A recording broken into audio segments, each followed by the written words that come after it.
창세기 20장입니다. 아브라함이 거기서 네게부 땅으로 옮겨가 가데스와 술 사이 그랄에 거류하며 그의 아내 사라를 자기 누이라 하였으므로 그랄 왕 아비멜렉이 사람을 보내어 사라를 데려갔으니 그 밤에 하나님이 아비멜렉에게 현몽하시고 그에게 이르시되 너가 데려간 이 여인으로 말미암아 내가 죽으리니 그는 남편이 있는 여자임이라. 아비멜렉이 그 여인을 가까이 하지 아니하였으므로 그가 대답하되 주여 주께서 의로운 백성도 멸하시나이까. 그가 나에게 이는 내 누이라고 하지 아니하였나이까. 그 여인도 그는 내 오라비라 하였사오니 나는 온전한 마음과 깨끗한 손으로 이렇게 하였나이다.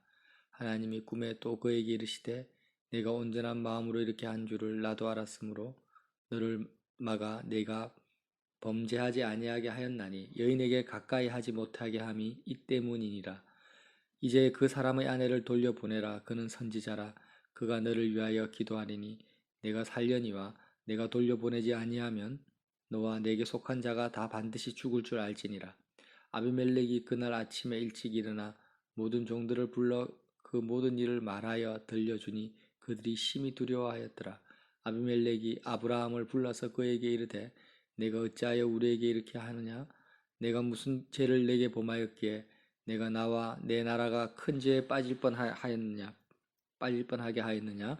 내가 합당하지 아니한 일을 내게 행하였도다 하고 아비멜렉이 또 아브라함에게 이르되 내가 무슨 뜻으로 이렇게 하였느냐? 아브라함이 이르되 이곳에는 하나님을 두려워함이 없으니 내 아내로 말미암아 사람들이 나를 죽일까 생각하였으며 또 그는 정말로 나의 이북 누이로서 내 아내가 되었음이니라. 하나님이 나를 내 아버지의 집을 떠나 두루 다니게 하실 때에 내가 아내에게 말하기를 이후로 우리의 가는 곳마다 그대는 나를 그대의 오라비라 하라. 이것이 그대가 내게 베풀 은혜라 하였었노라. 아비멜렉이 양과 소와 종들을 이끌어 아브라함에게 주고 그의 아내 사라도 그에게 돌려보내고 아브라함에게 이르되 내 땅이 내 앞에 있으니 내가 보기에 좋은 대로 거주하라 하고 사라에게 이르되 내가 은천계를 내 오라비에게 주어서 그것으로 너와 함께한 여러 사람 앞에서 내 수치를 가리게 하였노니 내 일이 다 해결되었느니라. 아브라함이 하나님께 기도하매 하나님이 아비멜렉과 그의 아내의 여종을 치료하사 출산하게 하셨으니 여호와께서 이왕에 아브라함의 아내 사라의 일로 아비멜렉의 집의 모든 태를 닫으셨음이더라. 아멘. 아브라함이 다시 사라를 아내를 누이라고 이야기하라 이렇게 말을 한 거죠. 근데 이 말이 아비멜렉을 만났을 때 처음 일어났던 사건이 아니라 이미 가나안 땅에 처음 들어왔을 때 바로 왕에게도 아비멜렉이 사라에게 누이라고 하라고 했고 오늘 말씀을 보니까 아예 그냥 여행을 갈대우를 출발할 때부터 아브라함이 사라에게 우리가 어디를 가든지 간에 당신은 내 아내를 하지 말고 누이라고 이야기하시오. 그것이 바로 당신이 나에게 베풀 은혜입니다. 이렇게 이야기를 한 사실을 우리가 확인할 수가 있습니다. 오늘은 좀 더 다른 관점으로 그냥 하나님의 그 아비멜렉에게 현몽하셔서 말씀하신 하나님의 말씀의 관점에서 아브라함의 믿음을 좀 살펴봤으면 좋겠어요. 항상 우리는 그렇게 생각을 하고 설교를 들어왔죠. 아브라함이 의인이었지만 그가 얼마나 또 연약한 약점을 가지고 있는가. 아내를 이렇게 자기가 살기 위해서 아내를 누이라고 속이고 그렇게 팔아먹는 파렴치한 심지어는 어떻게까지 이야기하냐면 포주다. 창녀를 통해서 돈을 버는 포주와 같은 그런 아브라함이다라고까지 설교하시는 목사님들이 계세요. 그렇게 해석하는 것을 틀렸다라고 제가 이렇게 단정지어 말할 수는 없겠습니다. 그렇지만 오늘 여러 가지 근거를 가지고 아브라함이 그런 믿음의 사람이 아니었다라는 거죠. 그런 사람이 아니었고 정말로 그가 믿음의 사람이었다. 선지자였다라는 관점에서 말씀을 묵상해 보기 원한다라는 것입니다. 지금 창세기 20장에 아비멜렉은요, 나타나는 아비멜렉은 블레셋의 왕입니다. 애굽의 왕을 뭐라고 하냐면 바로라고 합니다. 사람 이름이 아니라 애굽에서의 왕을 바로라고 합니다. 블레셋의 왕을 아비멜렉이라고 하는 거예요. 거기서 왕의 칭호가 아비멜렉입니다. 블레셋 지방으로 간 거예요. 블레셋의 왕이 사람을 보내어서 사라를 데려갔는데, 이때 사라의 나이가 이제 90세가 넘은 거죠. 그러니까 사라의 미모를 보고 데려갔는지 아니면 아브라함과 전략적 동맹을 맺기 위해서 데려갔는지는 확인이 되지가 않습니다. 어쨌든 사라를 아비멜렉이 데려가서 아내로 취하려고 했는데, 하나님께서 나타나셔서 꿈에 뭐라고 하시냐면, 네가 그 여인을 가까이 하지 마라. 만약에 이 여인을 네 부인으로 취하게 되면 너가 죽게 되고 너의 집안도 다 내가 완전히 다 죽여버리겠다고 경고를 하시는 거예요. 그래서 그때 아비멜렉이 변명하니까 내가 너를 보호하기 위해서 이렇게 나타났다. 너가 사라를 취하는 순간 너는 죽는다. 그래서 네가 악한 마음으로 사라를 데려온 것이 아니기 때문에 내가 꿈에 나타나서 그런 죄를 범하지 못하도록 너를 지금 보호해주고 있다. 사라를 보호해주는 것이지만 동시에 누구를 보호하시고 계신 겁니까? 아비멜렉을 보호하고 있는 거예요. 그래서 이제 그 사람의 아내를 돌려보내라고 합니다. 20장 7절에 하나님이 말씀하세요. 이제 그 사람의 아내를 돌려보내라. 그는 선지자라. 하나님께서 아브라함을 향해서 뭐라고 하시냐면 그는 거짓말장이다. 두려움에 떠는 연약한 남자다. 이렇게 안 하고 그 사람의 아내를 돌려보내라. 아브라함은 선지자라고 하는 겁니다. 선지자가 누굽니까? 하나님의 뜻과 마음을 다른 사람에 비해서 하나님의 뜻과 마음을 먼저 아는 사람이 선지자죠. 그는 선지자다. 그가 너를 위하여 기도하리니 너가 살려니와 너가 돌려보내지 아니하면 너와 내게 속한 자가 다 반드시 죽을 줄 알지니라. 그가 선지자일 뿐만 아니라 아브라함이 아비멜렉을 위해서 기도해야만이 아비멜렉에 속한 사람이 죽지 않을 수 있다라는 거예요. 이게 하나님이 직접 하신 말씀입니다. 그러니까 우리 인간적인 관점으로 아브라함이 파렴치한 인간이다, 비겁한 자다, 거짓말장이다 이렇게 생각하지 말고 하나님께서 직접 아비멜렉의 꿈에 나타나셔서 하신 하나님의 말씀,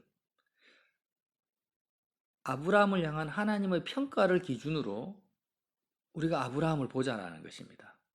그럼 하나님의 말씀이 뭡니까? 선지자라는 거예요. 아브라함이.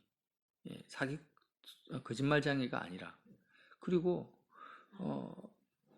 지금 욥이요. 나중에 욥과 세 친구의 우리가 이야기를 알지 않습니까? 세 친구가 욥을 계속 오해합니다. 욥이 큰 환난과 재앙을 당하니까 네가 하나님께 뭐 잘못한 게 있어. 그래서 하나님이 이렇게 하신 거야 하면서 계속 회개해라. 네 가정한 외식하는 자야. 이렇게 하니까 나중에 이제 욥이 너무 억울해하죠. 그때 하나님이 나타나셔서 뭐라고 하냐면 욥의 세 친구를 책망하시면서 욥이 너희들을 위해서 기도해야만이 너희가 회개하고 욥이 너희들을 위해서 기도할 때 내가 너희에게 재앙을 내리지 않겠다. 너희에게 화가 미치지 않을 거라고 하는 거예요. 그래서 이 내용하고 지금 흡사한 내용이라는 겁니다. 아비멜렉이 뭘 했다라는 거예요? 아브라함을 오해했다라는 것입니다. 하나님의 말씀을 그대로 적용하자면 아브라함을 판단하고 오해하고 곡해할 수밖에 없는 상황이라는 거예요. 지금 이 상황이 욥의 세 친구가 욥을 판단하고 곡해할 수밖에 없는 것처럼. 그러니까 아브라함에게 죄를 범한 거죠. 죄를 범하니까 그가 정말로 회개했다면 아브라함의 기도를 통해서 하나님 아비멜렉을 용서해 주시고 아비멜렉의 죄를 사하여 주십시오. 이런 중보 기도를 통해서 아비멜렉의 그 재앙을 내리지 않고 태를 열시겠다. 지금 이 말씀을 하시는 거거든요. 하나님의 관점과 사람의 관점이 너무나 다르고 우리가 아브라함을 너무나 과소평가하고 나의 믿음의 신앙의 수준으로 격화시켜 버릴 수 있는 잘못도 충분히 있습니다. 예를 들면 예수님이 안식일 날 병자를 고치시고 밀밭에서 그 이삭을 먹지 않습니까? 바리새인과 서기관들이 안식일을 범하는 예수님을 보면서 십자가에 못 박아 버리려고 작당을 합니다. 얼마나 곡해하고 오해한지 몰라요.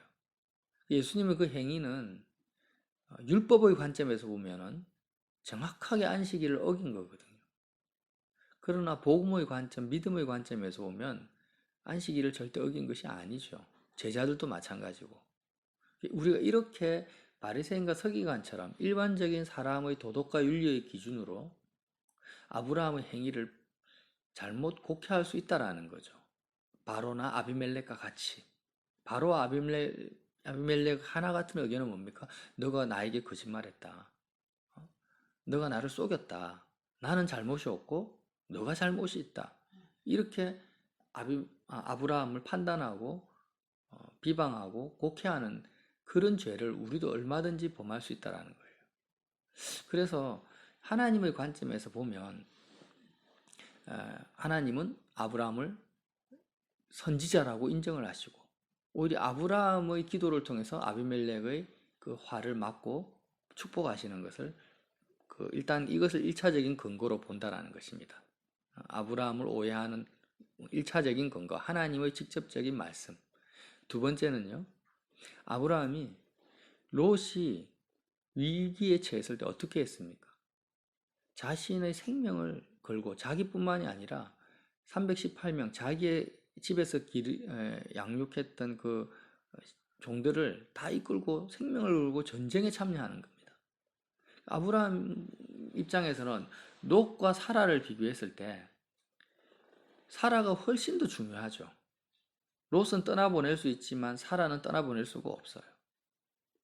그러니까 사라보다 무게중심이 훨씬 더 적은 롯이 위기에 처했을 때 그것도 이미 자기를 떠난 자입니다. 롯은. 자기하고 같이 있었던 상태도 아니에요. 자기 갈 길을 갔는데 그 롯을 구하기 위하여서 전쟁에 참여하고 목숨을 거는 거예요. 318명과 그것도 함께. 그리고 롯을 구원하기 위해서 하나님 앞에 얼마나 간절히 매달립니까? 의인 10명만 있으면 소돔과 고모라를 멸하지 않게 해달라고. 이런 아브라함의 중심을 볼 때 사라를 팔아먹을 수 있는 그런 사람이 아니라는 거예요. 어떻게든지 간에 사라 하나 보호하지 못하는 그런 아브라함의 그런 믿음이나 위치가 아니라는 것입니다. 왜냐하면 그때 롯을 구할 때 4명의 왕을 아비멜렉이 아닙니다. 4개국가의 왕을 이겨버리지 않습니까? 왕 하나 이렇게 절절 매는 아브라함이 되지 않는다라는 것입니다. 이게 두 번째 근거입니다. 세 번째 근거는 뭐냐? 지금 창세기 19장에서 아브라함이 무엇을 지금 경험했습니까?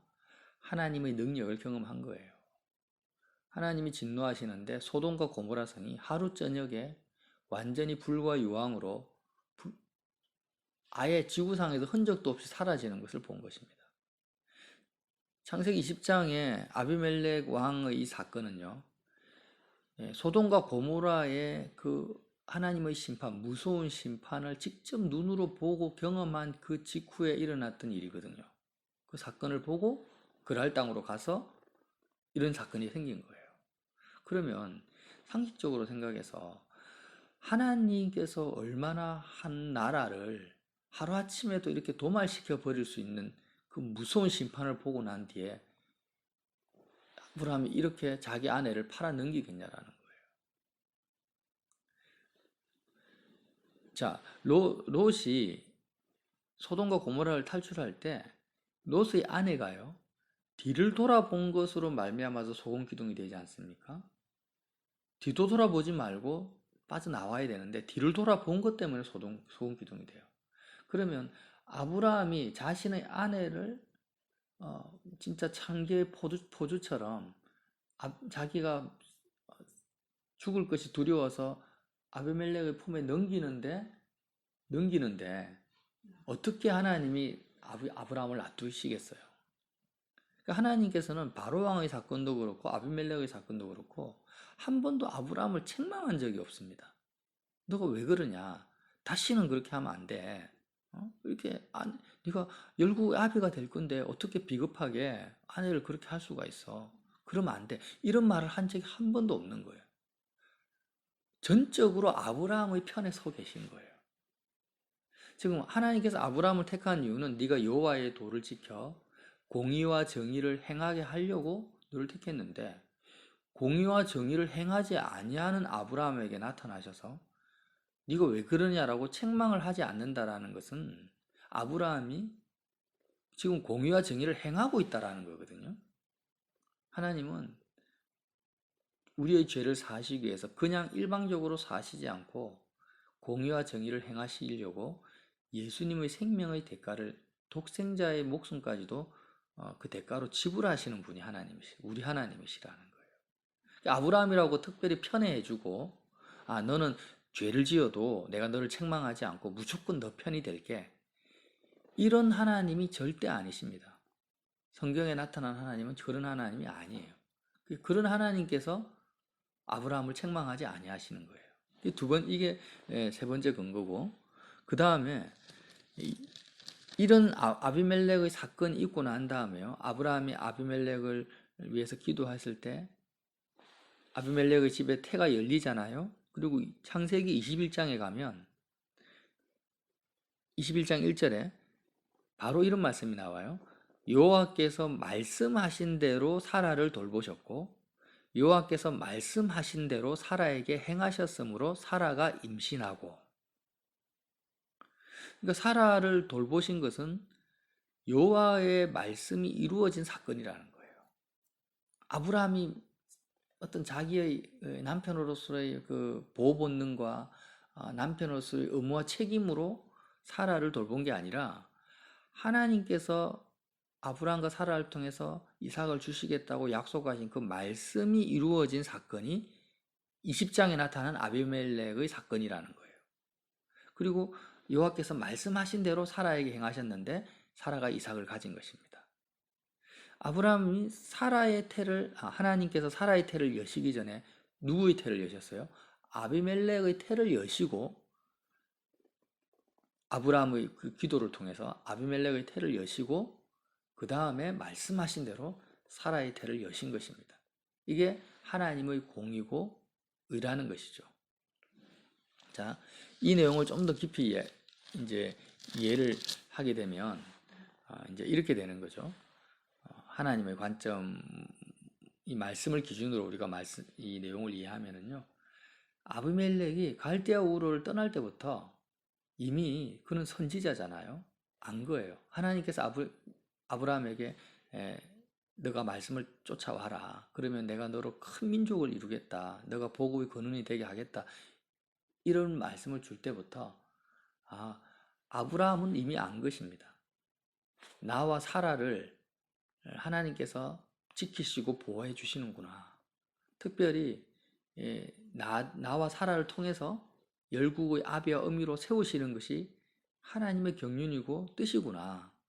자, 그런데 아브라함이 하나님의 말씀을 따라서 여러 지방으로 들어가잖아요. 그런데 누군가가 아브라함의 목숨을 해하려고 하거나 사라의 목숨을 해하려고 할 때 하나님께서 그들을 가만히 내버려 두지 않을 것이라는 것을 아브라함은 알았던 거예요. 선지자니까. 하나님이 인정하는 선지자예요. 그럼 어떻게 하겠습니까? 당장의 사람들은 아브라함을 죽이려고 하지 않습니다. 아브라함을 죽이려고 할 이유가 뭐냐? 사라를 취하려고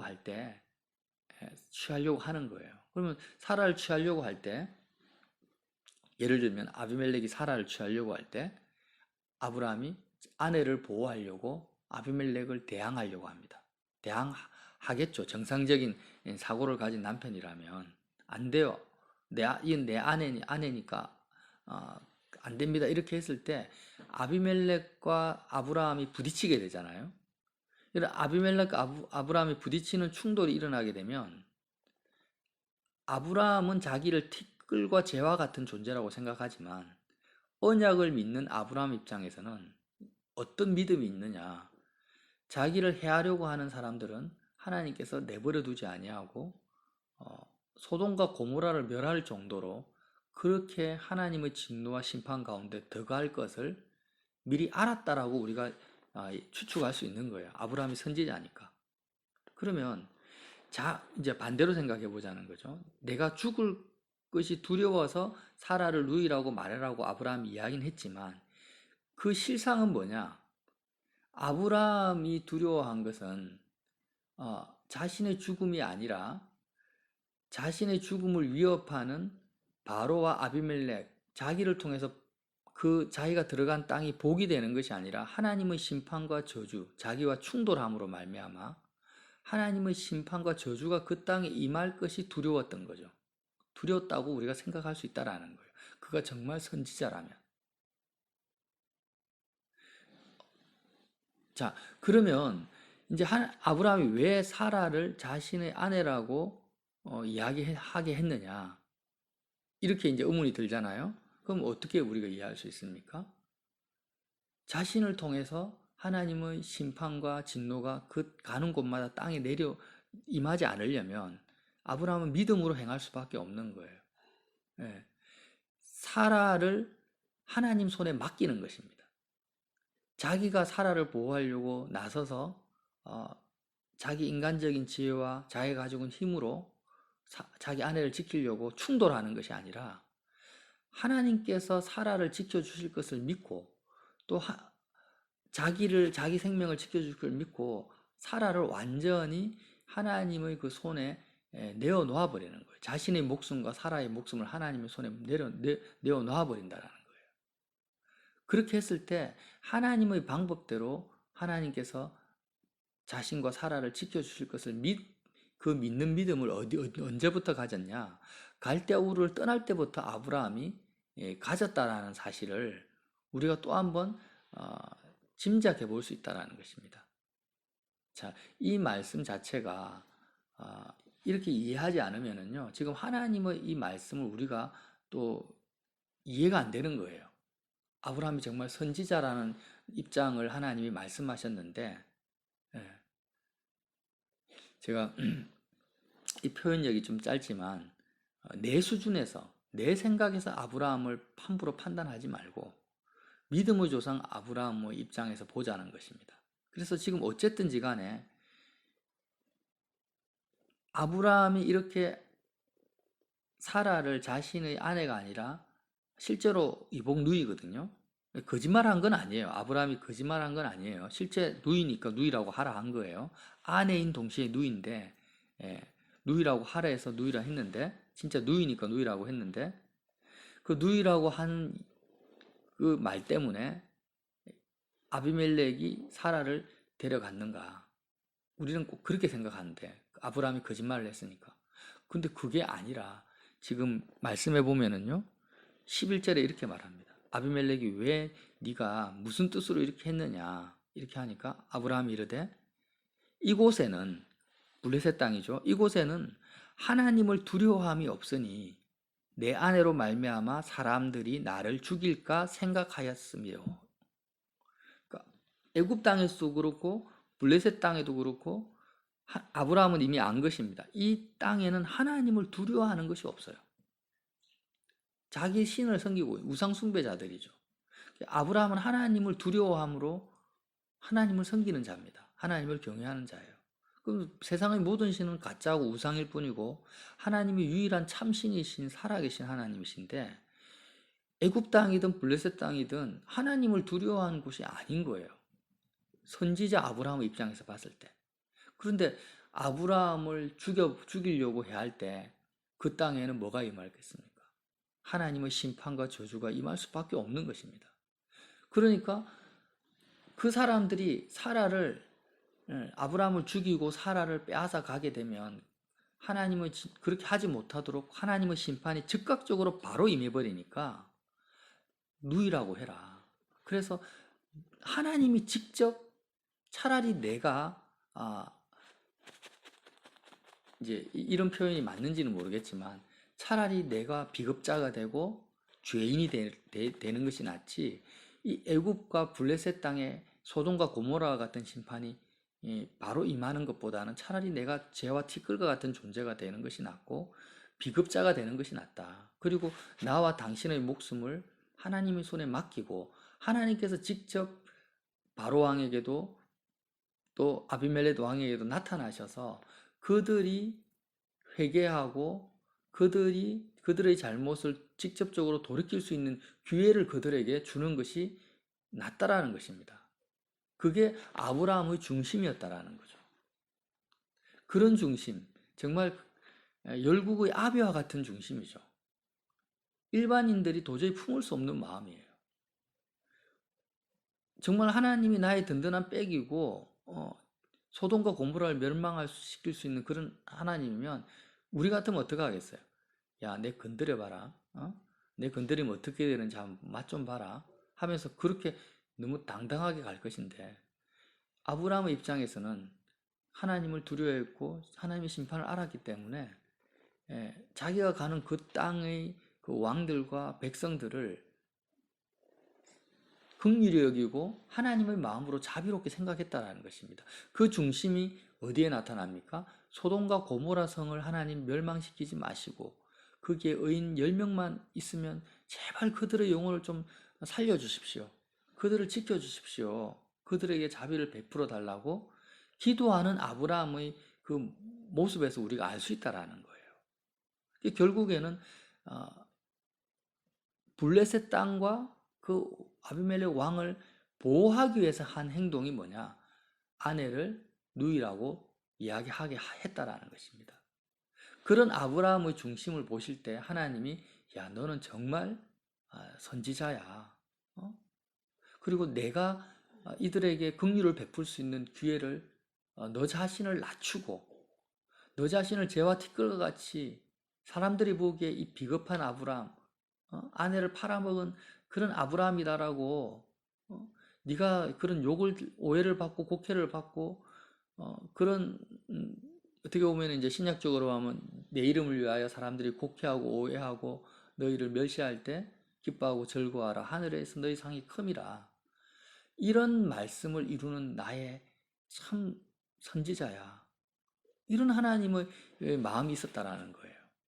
그래서 하나님이 직접 아브라함을 통해서 바로 왕과 아비멜렉의 가족에게 재앙을 주시는 것이 아니라 축복하시고 오히려 하나님의 살아계심을 나타내셨다라는 거죠.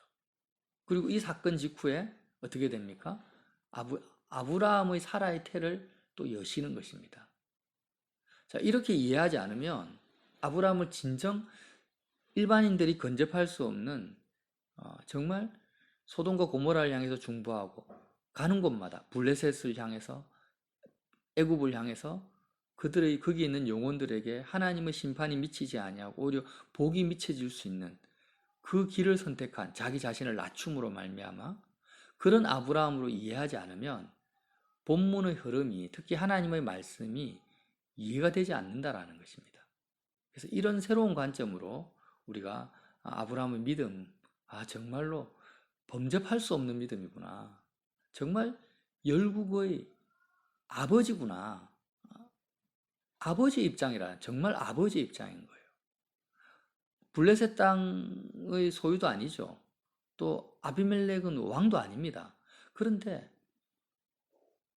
아브라함은 왕도 아닌데 정말 열국의 아비의 입장에서 그들을 위하여서 자기 자신이 비겁자가 되고 아내를 팔아먹는 파렴치한 범인으로 오해받는 것까지도 감수하면서 그들을 향한 하나님의 자비와 긍휼이 심판이 아니라 여호와를 경외함이 없는 그들이에요. 여호와를 두려워하지 않는 그들을 향해서 하나님의 긍휼이 나타날 수 있도록 그렇게 믿음으로 행할 수 있는 선지자 아브라함. 그 아브라함의 관점에서 오늘 말씀을 한번 살펴봤습니다. 그래서 이 말씀을 또 새로운 관점에서 우리가 보면서 정말 아브라함이 선지자였다면 얼마나 그가 믿음 안에서 대단한 사람인가 놀라운 믿음의 행인가를 정반대의 시각에서 한번 묵상하여서 오늘도 정말 우리도 아브라함처럼 행할 수 있을까 과연?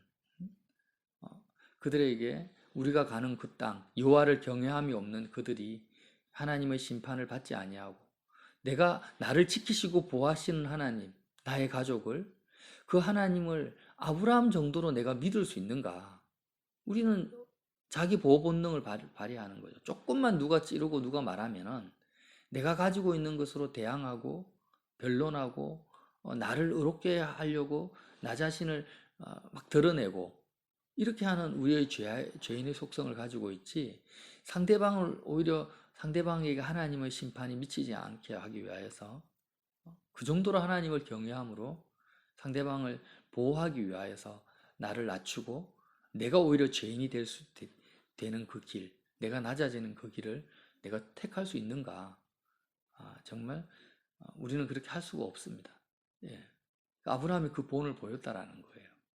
하나님께서 그 아브라함의 믿음을 인정하셨다고 오히려 다 축복의 통로로 복의 권으로 삼으신 것을 우리가 알 수 있다라는 거죠. 그래서 이 아침에도 정말 주님 우리에게 아브라함과 같은 열국의 아비와 같은 마음을 주시고 나 자신을 지키고 보호하고자 하는 이 보호 본능을 온전히 버리고 하나님의 손에 나와 나의 가족의 모든 생명까지 온전히 내어드릴 수 있는 그 믿음을 주시옵소서. 이렇게 기도하시는 저와 여러분 되시기를 예수님 이름으로 빌어드립니다.